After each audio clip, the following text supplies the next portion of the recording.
దేవునికి స్తోత్రం. ఇప్పుడు మనము 22వ కీర్తనలోకి వస్తున్నాము. ఈ కీర్తన పవిత్ర భూమి లాంటిది. ఇది శిలువ కీర్తన. ఈ కీర్తన ఆదికాండం 22వ అధ్యాయంతో, యెషయా గ్రంథం 53వ అధ్యాయంతో సరిపోలుతుంది. యేసు శిలువ శ్రమలు ఈ కీర్తనలో వర్ణించబడ్డాయి. సువార్తల్లో యేసు శిలువ వేత ఒక చరిత్రగా వర్ణించబడింది గాని ఇక్కడ శిలువ వేయబడిన యేసు యొక్క మానసిక స్థితి చిత్రించబడింది.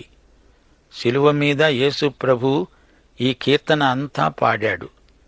యేసుక్రీస్తు యొక్క శిలువ వేత సమయంలో ఆయన పడిన మనోవేదన ఈ కీర్తనలో వర్ణించబడింది. లోక పాపాల నిమిత్తం ఆయన శిలువ మీద చనిపోతున్నాడు. ఆకాశానికి భూమికి మధ్య వేలాడుతున్నాడు. ఆయన పరలోకానికి ఇహలోకానికి నిచ్చెన అయ్యాడు. 2 కొరింథీ 5వ అధ్యాయం 21వ వచనం. మనము ఆయన యందు దేవుని నీతి అగునట్లు పాపమెరుగని ఆయనను మన కోసం పాపముగా చేశాడు. 1 పేతురు 2వ అధ్యాయం 24వ వచనం. మనము పాపముల విషయమై చనిపోయి నీతి విషయమై జీవించున్నట్లు ఆయన తానే తన శరీరమందు మన పాపాలను మ్రాను మీద మోసుకున్నాడు. ఆయన పొందిన గాయాల చేత మీరు స్వస్థత నొందారు. ఇప్పుడు 22వ కీర్తన 1వ వచనం నుండి. యేసు శిలువపై నుండి ఆక్రందన చేస్తున్నాడు. నా దేవా, నా దేవా, నీవు నన్నేల విడనాడావు. నన్ను రక్షింపక, నా ఆర్తధ్వని వినక నీవేల దూరముగా ఉన్నావు. యేసు ప్రభువు శిలువ మీద ఒంటరితనాన్ని అనుభవించాడు. తన దేవుడు, తన తండ్రి తనను చేయి విడిచాడు. మానవుడుగా యేసు పొందిన బాధ ఎంతో తీవ్రమైనది. ఆయన లోకపాపమును మోసుకొని పోయే దేవుని గొర్రెపిల్ల. హెబ్రీ పత్రిక 2వ అధ్యాయం 9వ వచనం ఈ సందర్భంలో మనము గమనించాలి. దేవుని కృప వలన ఆయన ప్రతి మనుష్యుని కొరకు మరణము అనుభవించున్నట్లు దూతల కంటే కొంచెము తక్కువ వాడుగా చేయబడిన యేసు మరణము పొందినందున మహిమా ప్రభావములతో కిరీటము ధరించిన వానిగా ఆయనను చూస్తున్నాము. హెబ్రీ పత్రిక 2వ అధ్యాయం 14వ వచనం. మరణము యొక్క బలము గలవానిని, అనగా అపవాదిని మరణము ద్వారా నశింపచేయడానికి ఆయన రక్తమాంసాలలో పాలివాడయ్యాడు.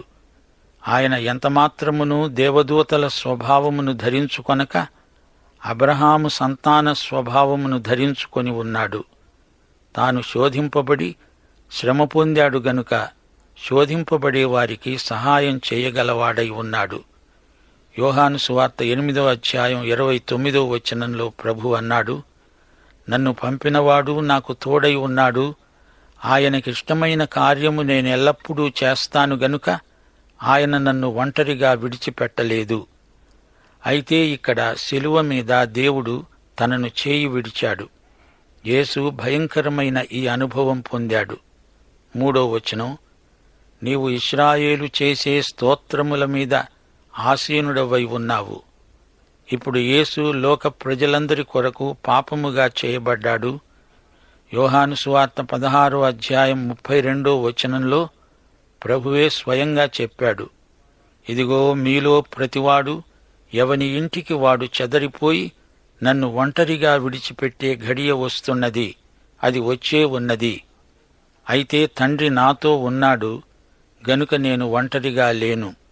యేసును సిపాయులు బంధించినప్పుడు, పిలాతు యేసును కొరడాలతో కొట్టించినప్పుడు, ఆయన శరీరంలోనికి శిలువ మేకులు దిగగొట్టినప్పుడు తండ్రి ఆయనతో ఉన్నాడు.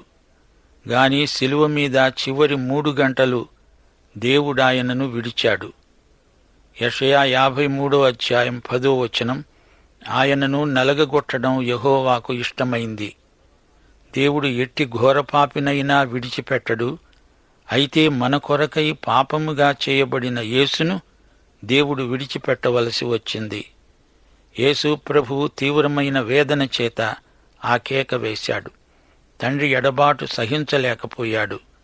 ఆయన దౌర్జన్యము నొందాడు. బాధింపబడినా ఆయన నోరు తెరవలేదు. వధకు తేబడే గొర్రెపిల్ల బొత్సు కత్తిరించే వాని ఎదుట గొర్రె మౌనముగా ఉండునట్లు ఆయన నోరు తెరవలేదు. గాని దేవుడు తనను విడిచిపెట్టినప్పుడు ఆ బాధ భరించలేక, నా దేవా, నా దేవా, నన్నెందుకు చేయి విడిచావు అంటూ కేక పెట్టాడు. ఆ కేకకు రాళ్లు సహితం బ్రద్దలయ్యాయి. సృష్టికర్త శ్రమ పడుతున్నాడు. మానవునికి అది భరించరాని బాధ. 6వ వచనం, నేను నరుడను కాను, నేను పురుగును, నరుల చేత నిందించబడినవాడను, ప్రజల చేత తృణీకరించబడినవాడను. సింహమై గర్జించాడు, ఇక్కడ నేను పురుగును అంటున్నాడు. ఆయన తృణీకరించబడినవాడయ్యాడు. మనుష్యుల వలన విసర్జించబడినవాడు, వ్యసనాక్రాంతుడు, వ్యాధిని అనుభవించినవాడు, మనుష్యులు చూడనొల్లని వాడయ్యాడు. నేను పురుగును అంటున్నాడు. ఎంతో తగ్గించబడ్డాడు. ఈయనే యెషయా 1వ అధ్యాయం 18వ వచనంలో ఏమన్నాడు? మీ పాపములు రక్తము వలె ఎర్రనివైనను అవి హిమము వలె తెల్లబడతాయి. కెంపు వలె ఎర్రనివైనా అవి గొర్రె బొచ్చు వలె తెల్లనివవుతాయి. ఆయన రక్తము మన పాపాలను కడిగివేయగలదు. యేసు రక్తము ప్రతి పాపము నుండి మనల్ని పవిత్రులనుగా చేస్తుంది. 7-8 వచనాలు, నన్ను చూచేవారందరూ పెదవులు విరిచి తల ఆడిస్తూ నన్ను అపహసిస్తున్నారు. యెహోవా మీద నీ భారము మోపు, ఆయన వానిని విడిపిస్తాడేమో.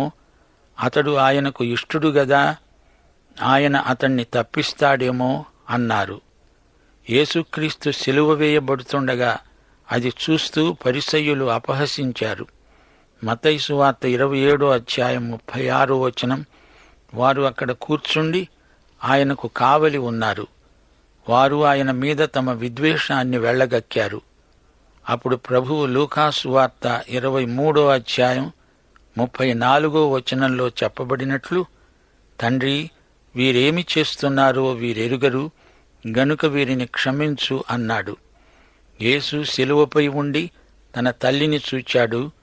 9-10 వచనాలు, గర్భము నుండి నన్ను తీసిన వాడవు నీవే కదా, నేను నా తల్లి వద్ద స్తన్యపానము చేస్తూ ఉండగా నీవే గదా నాకు నమ్మిక పుట్టించావు. గర్భవాసినైనది మొదలుకొని నాకు ఆధారము నీవే. నా తల్లి నన్ను కన్నది మొదలుకొని నా దేవుడవు నీవే. యోహాను శుభవార్త 19వ అధ్యాయం 26వ వచనంలో ప్రభు అన్నాడు, అమ్మా, ఇడుగో నీ కుమారుడు. గలిలయలోని కానా అనే ఊరిలో వివాహము జరిగినప్పుడు మరియ యేసును ఒక అద్భుతం కోసం అడిగింది. అప్పుడు యేసు, నా సమయం ఇంకా రాలేదు అన్నాడు. అది ఇప్పుడు వచ్చింది. అమ్మా, ఇడుగో నీ కుమారుడు, చూడు అంటున్నాడు. నీ కుమారుని శిలువ మరణం గొప్ప అద్భుతం కాదా? ఇంతకంటే మరేమి కావాలి? 12వ వచనం, వృషభములు అనేకం నన్ను చుట్టుకొని ఉన్నాయి. బాషాను దేశపు బలమైన వృషభములు నన్ను ఆవరించి ఉన్నాయి. తన శిలువ చుట్టూరా వన్యమృగాలున్నాయి. వారు తనను చిత్రవధ చేస్తున్నారు. చీలుస్తూ గర్జించే సింహము వలె వారు నోళ్లు తెరుస్తున్నారు. రోమా ప్రభుత్వం తనను సిలువ వేసింది. వీరు గర్జించే సింహాల వలె ఉన్నారు. సింహం రోమా ప్రభుత్వ చిహ్నం. నేను నీళ్లవలె పారబోయబడి ఉన్నాను. నా ఎముకలన్నీ స్థానం తప్పి ఉన్నాయి. నా హృదయము నా అంతరంగమందు మైనము వలె కరిగి ఉన్నది. ఇది ప్రవచనం. యేసు చనిపోతున్నప్పుడు ఆయన చెమట ధారగా ప్రవహించింది. ఎముకలు స్థానం తప్పాయి.